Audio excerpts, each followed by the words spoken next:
Sanibonani molweni ndenamkela kweSASA-TV ngesiXhosa.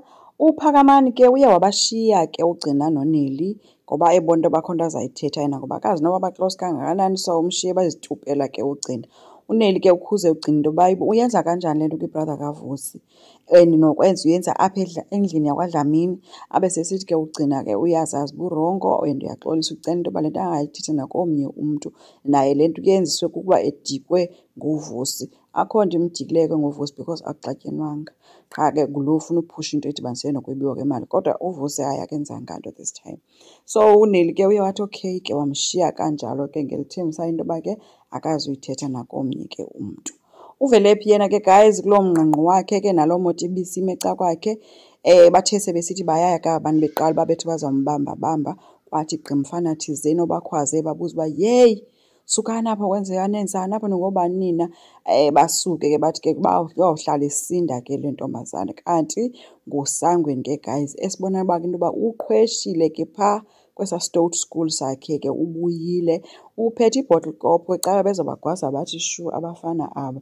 So abesevusa kusisi wakhe into yoba makahambe aphakame ke omnye kuyavuya ubona ubhuti wakhe but unxilile, wamthatha kwamgodusa ke. Okucaca into yoba kuthe ke xa efika kwabo wafika kule ndlu kaVelephi kungekho nento yotya phaa njengoba lo ebhizi butywala. Wabe sele ebheka embalentle ke kwaSamkiwe. Apha afikele khona kuBabs ke ngoba uBabs wasebenza phaa ngoku. Fika kuBabs, uBabs uvuyela ubona uSangweni ke uba yeyi umhle utata enobunjani uvuya esokubona. Uthi omnye hayi akakandiboni, ndicela le nto ibe phakathi kwam nawe sizuyithetha. Abesekhuza kwam uba hayi bo eStoutt School ithetha into yoba kule ndawo nitya ukutya okuninzi kanje. Abesesithi omnye ewe ndicela sosindongeze. Wabala ii-rations neentoni. Uthe xa ejika ke uBabs eyothatha ezo zinto zikaSangweni le order yakhe azomnika yona ngaphandle kwale seyiphethe eziplastikini. Xa ethi uyabuya uSangweni gone, vele waphuma emincisa ke guys uSangweni ukuyotshona.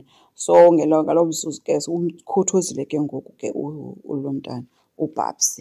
So babonakele ke kumnandi ke esitya ke nosisi wakhe koko kutya oko esibehleka ke ukungabi na-timing ngokaBabs ke into yoba ubeyazithithizela nje. Ethi omnye yho I can't wait ke kuthiwe ndibona nje ubuso bukaSamke xa emxelela into yoba ndifike ndathatha ukutya kwakhe ndangabhatala. So kuhlekwa ke uba uSamke lowo. Abe sithi ke omnye ke iyamhlupha ke into yomntanakhe ke othathiweyo phaa. Athi uSangweni hayi khululeka, into yomntana ndizayilungisa ngokwam wena relax. Wathi ke nayo indlela nje but uba angayeka mthembisa uba uzoyeka ezi nto azenzayo zokunxila ahambe elala yonke indawo. Wathembisa ke uVelephi wabuza uzokwenza kanjani ke ngento noSangweni. Wathi omnye hayi noba uyazanga okwangoku kodwa ndizawumthatha wona umntana uzobuya uManqoba.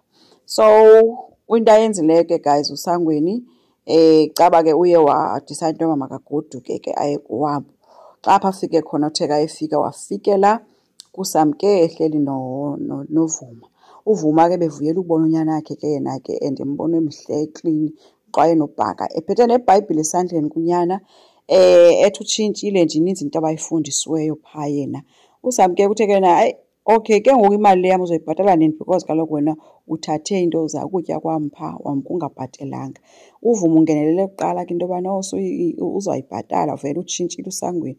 Nyhani ke wabe uSangweni ekowuta ke guys eBhayibhileni into yoba kukho ilizwi elithi hlonipha uyihlo nonyoko esithi phofu likwindumiso. Ngelo xesha xa sekubhalwa kuthiwa liphaa kwi-Exodus alikho nakuloo ndumiso. Hayi ke avuya ke uVuma esithi makaphakele ukutya ahamba ayolala. Wamkhombisa makabheke ekamereni abeke iibheki zakhe abuye azotya emkakhe uSangweni.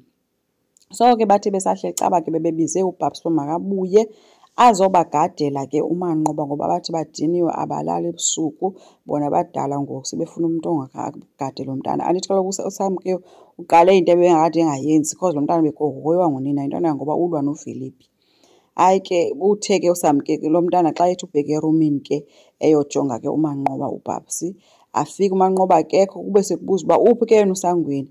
Athi heyi kuvulwe kwafestile apha akho kwaSangweni akho kwaManqoba. Akhuze uVuma esithi abantwana bakadeliwe hayi bazondibulala ngenye imini ndizawumelwa yintliziyo. So uSangweni umthathile ke umntana wesister yakhe umkile. Kanti ke uVusi yena guys uvulele i-trust fund uGcina emxelela ke ukuba afake imali engange-100,000. uGcina kodwa ibonakala engayonwabelanga kwaloo nto yalo 100,000 ethi ebecinga into yoba at least umfakele 500,000. So uVusi-ke uthembise into yoba le mali uzoyifaka every month ukwenzela into yoba noba akekho emhlabeni kodwa amshiye nento yokugcina uthi ngeke kufane nento yoba kuthiwa thina asitshadanga in community of property.